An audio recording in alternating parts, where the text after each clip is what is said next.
যে কোনো সুশৃঙ্খল বাহিনীর জন্য চেইন অব কমান্ড মেনে চলা অপরিহার্য, আনসার ভিটিপির সমাবেশে বললেন প্রধানমন্ত্রী।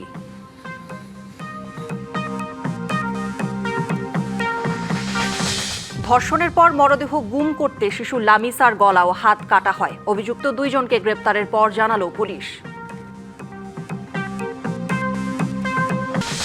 শাহজালাল বিমানবন্দরে বর্জ্য ব্যবস্থাপনার আড়ালে মাদক চোরাচালানের অভিযোগ, ঠিকাদারি প্রতিষ্ঠানের বিরুদ্ধে নেই দৃশ্যমান ব্যবস্থা।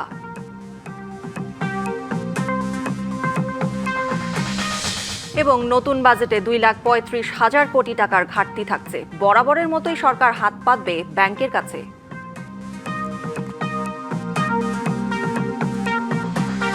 স্বাগত ডিবিসি সংবাদে। দেখছিলেন নাসির সিনটেক্স গ্রুপ সংবাদ শিরোনাম। এবার জানাবো খবরের বিস্তারিত। আপনাদের সাথে আছি আমি কাঞ্জুম কৌরি। সিলেট টেস্টের বাংলাদেশের সিরিজ জয়ের খবরে জানবো। আমাদের সাথে যুক্ত হচ্ছেন সহকর্মী শাহরিয়ার হোসেন। শাহরিয়ার, আপনি নিশ্চয়ই আমাকে শুনতে পাচ্ছেন। বাংলাদেশের ঐতিহাসিক সিরিজ জয়, তাইজুল 6টি উইকেট নিয়েছেন। কেমন উচ্ছ্বসিত সকলে, সব মিলিয়ে জানতে চাই। অবশ্যই এমন জয়ে আপনাকে সবাই উচ্ছ্বসিত হবে এবং আমরাও কিন্তু অনেকটাই খুশি। আমরা কিছুক্ষণ আগেই কিন্তু এই যে নাজমুল শান্ত ক্যাপ্টেন, তিনি কিন্তু ট্রফি নিয়ে প্রেস কনফারেন্সে প্রবেশ করেছেন।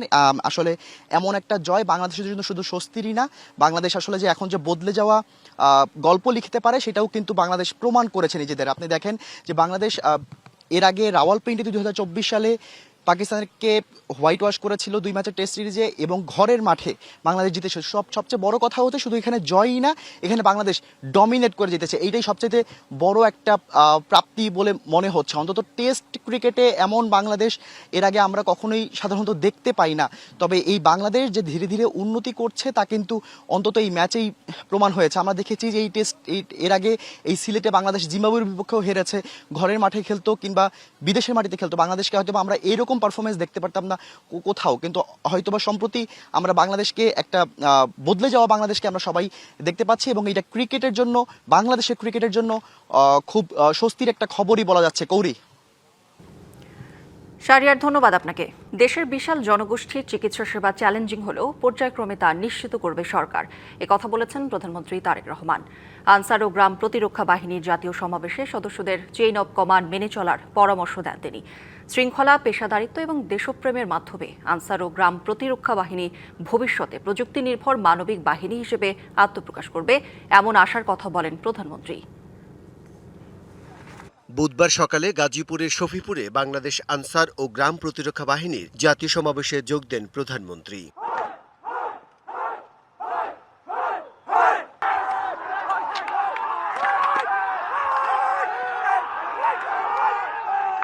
সেখানে তিনি আনসার ও গ্রাম প্রতিরক্ষা বাহিনীর কুচকাওয়াজ পরিদর্শন এবং সালাম গ্রহণ করেন। পরে দরবার হলে বাহিনীর সদস্যদের উদ্দেশ্যে বক্তব্য রাখেন সরকার প্রধান। বলেন, আনসার ও গ্রাম প্রতিরক্ষা বাহিনীকে শক্তিশালী করে গড়ে তুলতে কাজ করছে সরকার। দুর্যোগ ব্যবস্থাপনায় নির্ভরযোগ্য হিসেবে জনগণের আস্থা অর্জন করছে এই বাহিনী।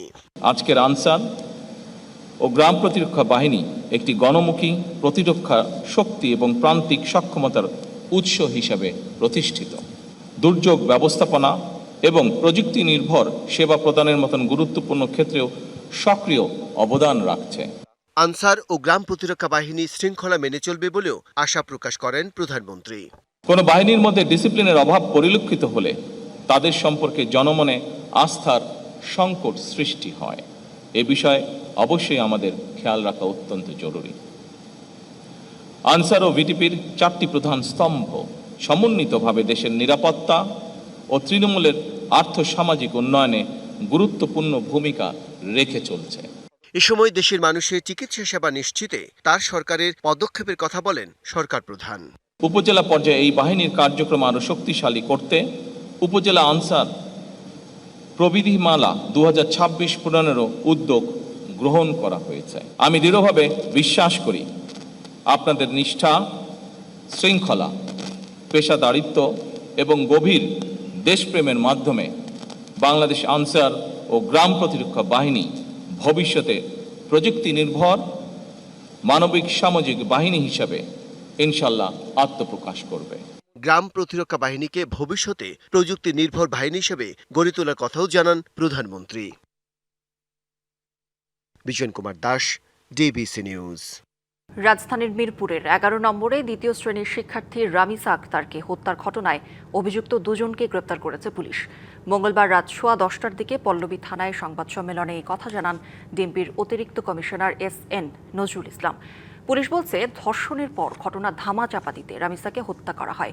এরপর মরদেহ গুমের উদ্দেশ্যে মাথা ও হাত কেটে আলাদা করা হয়।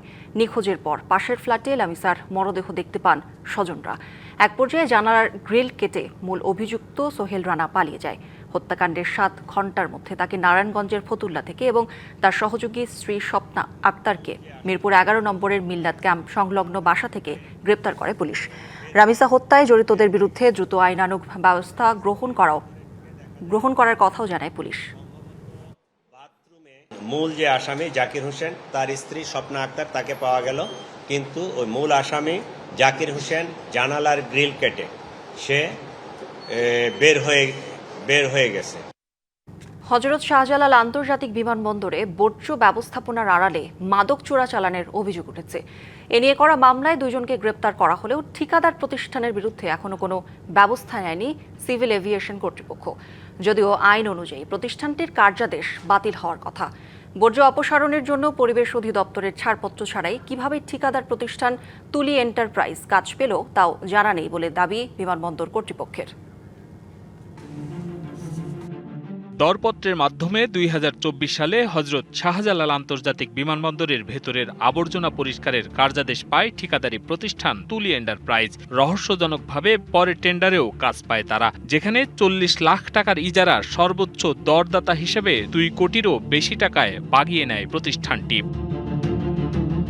এখানেই শেষ নয়। গত 11 মে বর্জ্য বাইরে নিয়ে যাওয়ার সময় ট্রলির ভেতর থেকে এপিবিএন সদস্যরা বিদেশি মদসহ সেই প্রতিষ্ঠানের 2 কর্মীকে আটক করে। এ ধরনের অবৈধ কর্মকাণ্ডে শুরু হয় তোলপাড়। মামলা হয় বিমানবন্দর থানায়। বিষয়টি খতিয়ে দেখছে পুলিশ।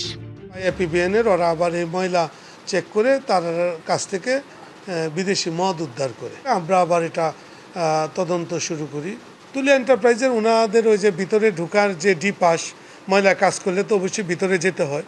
তো ভিতরে ওই তুলি এন্টারপ্রাইজের যারা চাকরি করে আইডি কার্ড, ডি পাস, এটা আমরা পেয়েছি। তারা ভিতরে যায় ময়লা আনে, এটা পেয়েছি। তাহলে আমরাও এখনও তদন্তাধীন আছে। অনেক কিছু ওনারা আমরা স্বীকার করছে। আমরা তদন্ত সাপেক্ষে এগুলো আমরা পরবর্তীতে হয়তো ইনশাল্লাহ ওই লাইনে আগাবো এবং পরবর্তীতে বিস্তারিত জানতে পারবে।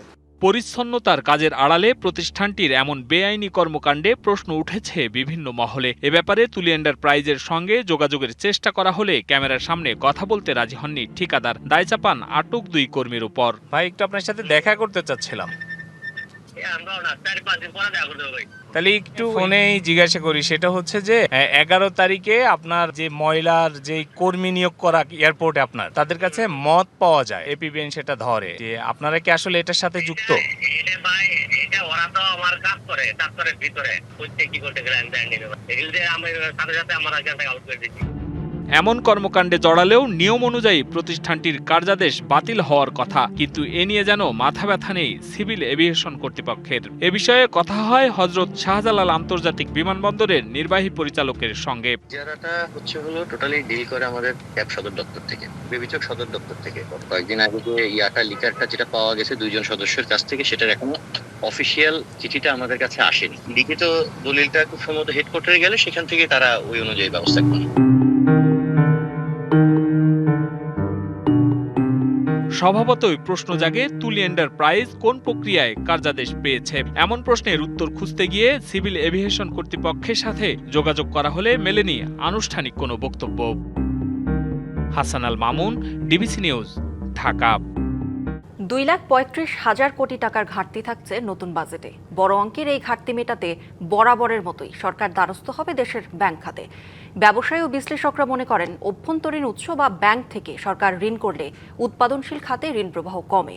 এতে করে মন্থর হয় অর্থনীতির চাকা। বাজেট অর্থায়নে ঋণের দুষ্টচক্র থেকে বের হতে পারছে না তারেক রহমানের সরকারও। প্রথম বাজেটেই দেশের ভেতর থেকে 1,19,000 কোটি টাকা ধারের পরিকল্পনা করছে সরকার, যার সিংহভাগই প্রত্যাশা করা হচ্ছে ব্যাংক খাত থেকে। এবার 9,30,000 কোটি টাকার বাজেটে রাজস্ব আহরণ লক্ষ্য 6,95,000 কোটি টাকা, যা চলতি অর্থবছরের সংশোধিত লক্ষ্যমাত্রার চেয়ে 1,07,000 কোটি টাকা বেশি। এরপরও ঘাটতি থাকবে 2,35,000 কোটি টাকা। চলতি অর্থবছরের বাজেটে ব্যাংক ঋণের লক্ষ্য ছিল 1,04,000 কোটি টাকা। তবে প্রথম 9 মাসেই সরকার ব্যাংক থেকে ঋণ নিয়েছে 1,09,000 কোটি টাকা। অর্থবছর শেষে এ অঙ্ক আরও বাড়বে। আমাদের যে কর্মসংস্থান বা উৎপাদন বৃদ্ধি, প্রবৃদ্ধি বৃদ্ধি, এগুলো করতে গেলে তো কৃষি খাতকে চাঙ্গা করতে হবে। এগুলো মাথায় রেখেই সরকারকে আমাদের চিন্তা করতে হবে, যাতে সরকার এই ঋণের ফাঁদের মধ্যে না পড়ে। অনেক টাকা আমরা অপব্যয় করি, দুর্নীতি করি, যার ফলে বেড়ে যায়। প্রচুর প্রকল্প আছে, যে প্রকল্পগুলো কিন্তু হয়তো এই মুহূর্তে আমাদের অতটা জরুরি নয়, সেই প্রকল্পটাকে বাদ দিয়ে দেওয়া যেতে পারে। ব্যবসায়ীরা বলছেন, সরকার ঋণ নিলে ব্যাংকগুলো বেসরকারি খাতে অর্থায়নে আগ্রহ হারায়, যার নেতিবাচক প্রভাব পড়ে উৎপাদনশীল খাতে। সরকারি ব্যাংক ব্যবস্থা থেকে সরকারি ঋণ যদি না বাড়ানো যায়, সেটা হবে সবচেয়ে ভালো রাস্তা। সেক্ষেত্রে ডেফিসিট ফাইন্যান্সিং করার আসলে দুটো রাস্তা খোলা থাকছে। বৈদেশিক ঋণ তো থাকেই, ইন্টারন্যাশনাল মার্কেট থেকে বাণিজ্যিক ঋণ যেটা নন কনসেশনাল টার্মসে, সেটা আসলে এখনই এক্সপ্লোর করা দরকার। রাজস্ব আয় বাড়ানোর জন্যে কর হার না বাড়িয়ে করের কর জাল যেটা ট্যাক্স নেট সম্প্রসারণ, সেটার দিকে নজর দেবে। এ অবস্থায় রাজস্ব আয় বাড়িয়ে কিভাবে বাজেট অর্থায়নে ঋণ নির্ভরতা কমানো যায়, সরকারকে সে কৌশল খোঁজার তাগিদ বিশ্লেষকদের। রেদওয়ানুল হক, ডিবিসি নিউজ, ঢাকা। বিদ্যুতের দাম বাড়ানোর প্রস্তাবের ওপর গণশুনানি শুরু হয়েছে। রাজধানীর ফার্মগেটে কৃষিবিদ ইনস্টিটিউট মিলনায়তনে 2 দিন ব্যাপী এই শুনানির আয়োজন করেছে বাংলাদেশ এনার্জি রেগুলেটরি কমিশন। গণশুনানির প্রথম দিন পাইকারি গ্রাহক এবং দ্বিতীয় দিন সাধারণ গ্রাহকদের বিদ্যুতের দাম নিয়ে শুনানি হবে। বিইআরসি চেয়ারম্যান জালাল আহমেদ জানান, সকল বিতরণ সংস্থা কমিশনের কাছে বিদ্যুতের দাম বাড়ানোর প্রস্তাব করছে। কমিশনের কারিগরি কমিটি প্রস্তাব মূল্যায়ন করার পর শুনানির আয়োজন করা হয়েছে। এটি আইনি প্রক্রিয়া। প্রস্তাবের যথার্থতা প্রমাণ করা আবেদনকারীর দায়িত্ব। এজন্য প্রস্তাবের পক্ষে যথাযথ প্রমাণ উপস্থাপন করতে হবে। একই সাথে কেউ দাম বাড়ানোর বিপক্ষে থাকলেও তাকে যুক্তি প্রমাণ উপস্থাপন করতে হবে। পরবর্তীতে কমিশনের প্রস্তাব মূল্যায়ন করে দাম সমন্বয়ের বিষয়ে চূড়ান্ত সিদ্ধান্ত নেবে। শুরুতেই দাম বাড়ানোর প্রস্তাব উপস্থাপন করে পিডিবি। বৈশ্বিক জ্বালানির মূল্যবৃদ্ধির কারণে বাধ্য হয়েই দাম বাড়ানোর প্রস্তাব করা হয়েছে। দাম বাড়ানো না হলে বিদ্যুৎ খাতে ভর্তুকির পরিমাণ আরও বাড়বে। তবে এর ফলে ভোক্তাদের ওপর অতিরিক্ত চাপ সৃষ্টি হবে বলেও স্বীকার করেন পিডিবি চেয়ারম্যান। উৎসে কর আগে ছিল স্যার 7%, এখন এটা স্যার 4% হয়েছে। তবে এই 4%টাও কিন্তু কম নয় স্যার। আমাদেরকে এই 4% প্লাস হচ্ছে ট্রান্সমিশন লস 3%, এই 7% কিন্তু এই দায়ভার কিন্তু স্যার আমরাই নিচ্ছি। অস্পষ্ট, অস্বচ্ছ ও দালিলিক প্রমাণবিহীন উপস্থাপন একটি সর্বজন গ্রাহ্য, ন্যায়সঙ্গত ও নিরপেক্ষ সিদ্ধান্ত গ্রহণে কোনোভাবেই সহায়ক হবে না। কুরবানির ঈদ ঘিরে ঢাকা দক্ষিণ সিটি কর্পোরেশনে বসছে 11টি হাট। সার্বিক নিরাপত্তায় মোতায়েন থাকবে পর্যাপ্ত আইন শৃঙ্খলা বাহিনীর সদস্য। একথা জানিয়েছেন কর্পোরেশনের প্রশাসক আব্দুস সালাম। সকালে স্কাটনের সবজি বাগান ল্যান্ডস্কেপিং এর কাজের উদ্বোধন শেষে তিনি এই কথা জানান। ডেঙ্গু চিকুনগুনিয়া মোকাবিলায় এখন থেকেই কাজ শুরুর কথা জানিয়ে প্রশাসক বলেন, মশার লার্ভা যে সকল এলাকায় বেশি সেগুলো চিহ্নিত করা হচ্ছে। পানি জমাট না বাঁধলে ডেঙ্গু হওয়ার সম্ভাবনা কম, এজন্য সকলকে সচেতন হওয়ার আহ্বানও জানান তিনি। আগামী 2 বছরের মধ্যে ঢাকা শহরের চেহারা পাল্টে দেওয়ার কথাও জানান আব্দুস সালাম।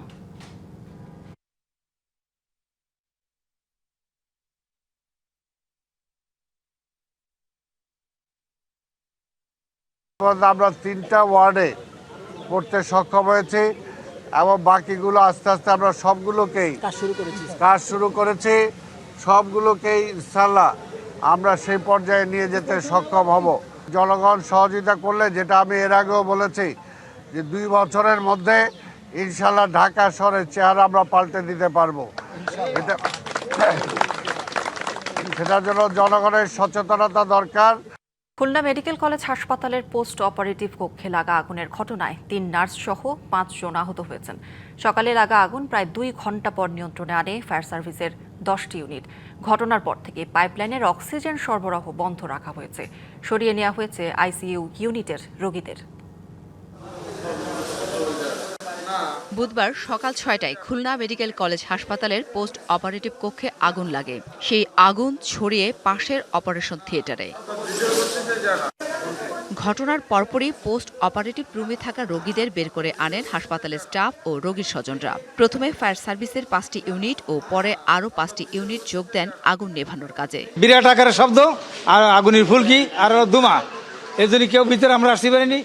সিস্টার থেকে আমরা সবাই আটবাই থেকে আমাদের এখানে 8টা ওটি রোগী ছিল, আমরা তাদের দরজা ভেঙে রোগীকে বের করে দিয়ে আমাদের 8টা আইসিইউ আছে, ওই আইসিইউ শিফট করছি, কিছু উনাসে শিফট করছি, কিছু সিটি মেডিকেলে গেছে। প্রায় 2 ঘন্টার চেষ্টায় নিয়ন্ত্রণে আসে আগুন। এখানে কিছু লোক সামান্য আহত হয়েছে, 2-1 আমাদের একজন ড্রাইভার সামান্য আহত হয়েছে। প্রাথমিকভাবে ধারণা করা হচ্ছে যেহেতু ওটা বন্ধ রুম ছিল, ওখানে ইলেকট্রিক লাইন ছিল, ইলেকট্রিক বৈদ্যুতিক দুর্ঘটনা করতে পারে। প্রয়োজনীয় ব্যবস্থা শেষে হাসপাতালের কার্যক্রম চালু হবে বলে জানায় হাসপাতাল কর্তৃপক্ষ। পোস্ট অপারেটিভের ওখানে যে রুমটা, ওখানে ধোঁয়া দেখেছে, তারপরে ওখান থেকে একটু পরে একটা জোরে বাস্ট হওয়ার শব্দ পেলো। তারপরে তো সবাই আতঙ্কিত হয়ে সবাই চলে গেল। আমাদের নার্সরা ওখানে যারা ছিল ওটির, ওরা যে স্টাফগুলো জানালা দিয়ে বেরোচ্ছিল, ওরা কিন্তু আমাদের ওটির স্টাফ। তার মানে বোঝা গেল ওখান থেকে ওরা কর্মরত ছিল, ওখান থেকে ওরা বেরিয়ে গেছে, নামার সময় ওরা আঘাতপ্রাপ্ত হয়। হাসপাতালের মতো গুরুত্বপূর্ণ প্রতিষ্ঠানে কিভাবে আগুন লাগলো তা খতিয়ে দেখার চেষ্টা করছে কর্তৃপক্ষ। একই সাথে চলছে কার্যক্রম স্বাভাবিক করার কাজ। DBC news desk. হাম উপসর্গ নিয়ে 24 ঘন্টায় বরিশাল ও সিলেটে 3 শিশুর মৃত্যু হয়েছে। হাম উপসর্গ নিয়ে বরিশাল শের-ই-বাংলা মেডিকেল কলেজ হাসপাতালে 2 শিশুর মৃত্যু হয়েছে। এ নিয়ে বিভাগে মৃত্যুর সংখ্যা দাঁড়ালো 39 জনে। মৃত শিশুদের মধ্যে আলী আজকরের বয়স 4.5 মাস আর মুয়াজের বয়স 3 মাস। বছরের শুরু থেকে এ পর্যন্ত বিভাগে উপসর্গ নিয়ে চিকিৎসা নিতে আসা রোগীর সংখ্যা 5,500-এর বেশি। এদিকে সিলেটে 24 ঘন্টায় হামের উপসর্গ নিয়ে আরও 1 শিশুর মৃত্যু হয়েছে। শহীদ শামসুদ্দিন আহমদ হাসপাতালে চিকিৎসাধীন অবস্থায় মৃত্যু হয় 9 মাস বয়সী শিশুর। এ নিয়ে সিলেট বিভাগে হাম ও হাম উপসর্গের মৃত্যুর সংখ্যা বেড়ে দাঁড়িয়েছে 41 জনে। এমএজি ওসমানী মেডিকেল কলেজ হাসপাতাল কর্তৃপক্ষ জানিয়েছে, চিকিৎসা সেবা নিশ্চিত করতে তারা সর্বোচ্চ চেষ্টা চালিয়ে যাচ্ছে। ইতোমধ্যে 2 হাসপাতালে 34টি আইসিইউ বেড স্থাপন করা হয়েছে। 28শে মে বৃহস্পতিবার ঈদুল আজহা। কোরবানির পশুর পরিচর্যায় ব্যস্ত খামারিরা। দেশীয় উপায়ে মোটা তাজা করা পশুর চাহিদা বাড়ায় পরিচর্যায় বাড়তি মনোযোগ দিচ্ছেন তারা। দেশীয় জাতের পাশাপাশি ফ্রিজিয়ান ও শাহিওয়াল জাতের গরু কোরবানির জন্য প্রস্তুত করেছেন খামারিরা। তবে পশু খাদ্যের উচ্চমূল্য এবং শ্রমিক ব্যয় বৃদ্ধি পাওয়ায় দুশ্চিন্তার ভাঁজও আছে কপালে।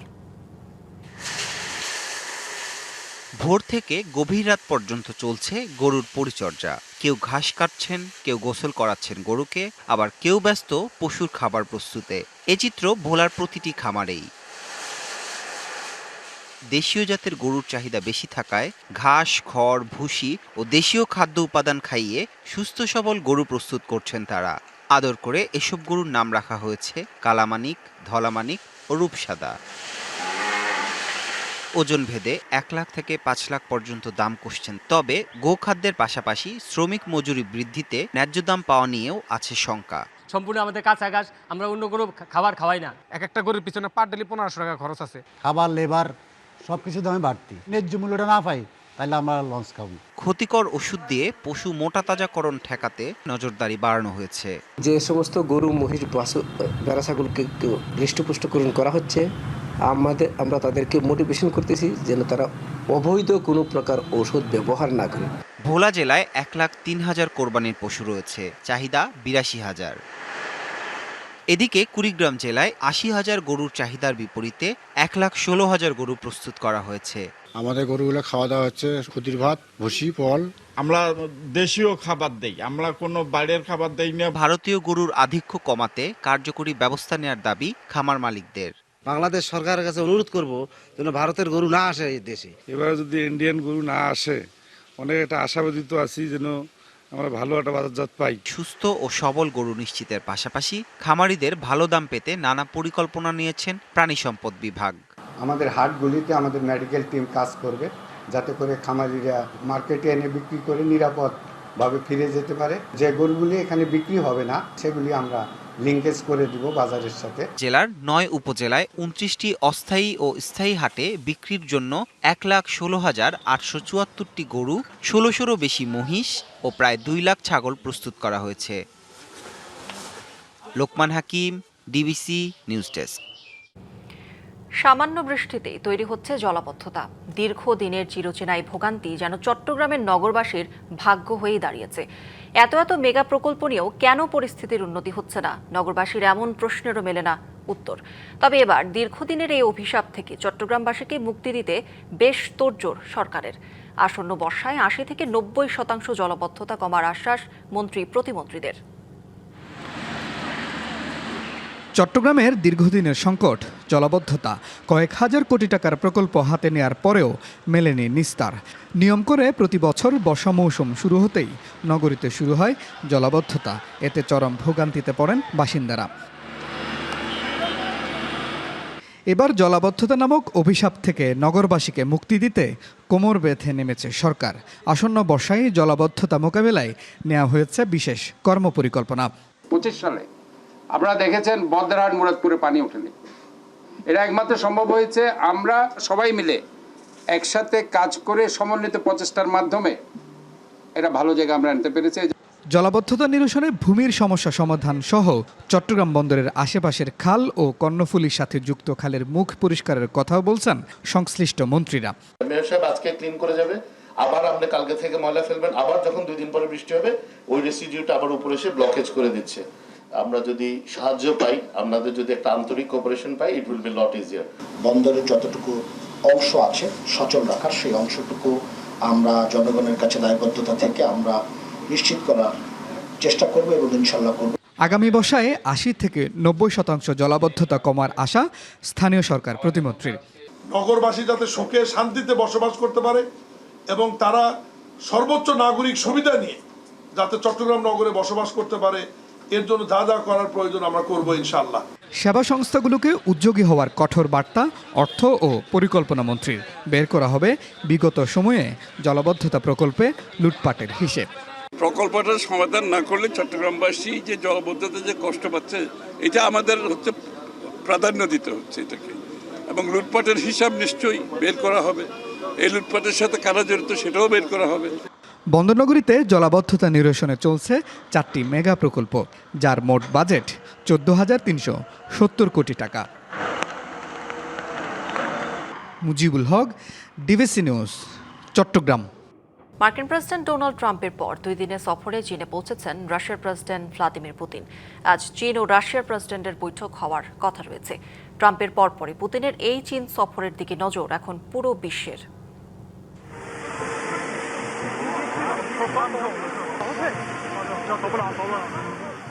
লাল গালিচায় উষ্ণ অভ্যর্থনা। বেইজিংয়ে শি জিনপিং ও ভ্লাদিমির পুতিনের এই করমর্দন নিছকই কোনো আনুষ্ঠানিকতা নয়। এটি এমন এক সময় ঘটেছে যখন মাত্র কদিন আগেই চীনের মাটি ছেড়েছেন মার্কিন প্রেসিডেন্ট ডোনাল্ড ট্রাম্প। ট্রাম্পের সফরের রেশ কাটতে না কাটতেই পুতিনের এই ছুটে আসা প্রমাণ করে ওয়াশিংটনের সাথে বেইজিংয়ের কোনো সম্ভাব্য সমীকরণ যেন মস্কোর কৌশলগত স্বার্থ ক্ষুণ্ণ না করে, তা নিশ্চিত করতে বদ্ধপরিকর ক্রেমলিন। পর্দার পেছনের হিসাব নিকাশটা আরও গভীর। পশ্চিমা নিষেধাজ্ঞায় ধুঁকতে থাকা রাশিয়ার অর্থনীতিতে সবচেয়ে বড় লাইফলাইন এখন বেইজিং। মার্কিন ডলারের আধিপত্য ভাঙতে নিজস্ব মুদ্রায় লেনদেন থেকে শুরু করে মধ্যপ্রাচ্য, বিশেষ করে ইরান ইস্যুতে মার্কিন প্রভাব খর্ব করতে একাট্টা এই 2 পরাশক্তি। হরমুজ প্রণালীর মতো কৌশলগত নৌপথে নিজেদের নিয়ন্ত্রণ বাড়ানো, গ্লোবাল সাউথের নেতৃত্ব নিজেদের হাতে তুলে নেয়ার এক সুস্পষ্ট ব্লুপ্রিন্ট এই সফর। শুধু জ্বালানি বা সমরাস্ত্রই নয়, সেমিকন্ডাক্টর, কৃত্রিম বুদ্ধিমত্তা কিংবা মহাকাশ গবেষণা, সবখানেই পশ্চিমাদের টেক্কা দিতে নিজস্ব ইকোসিস্টেম গড়ে তুলেছে তারা। ইউরোপকে মার্কিন বলয় থেকে বের করে আনার সূক্ষ্ম কূটনৈতিক চালও রয়েছে বেইজিংয়ের।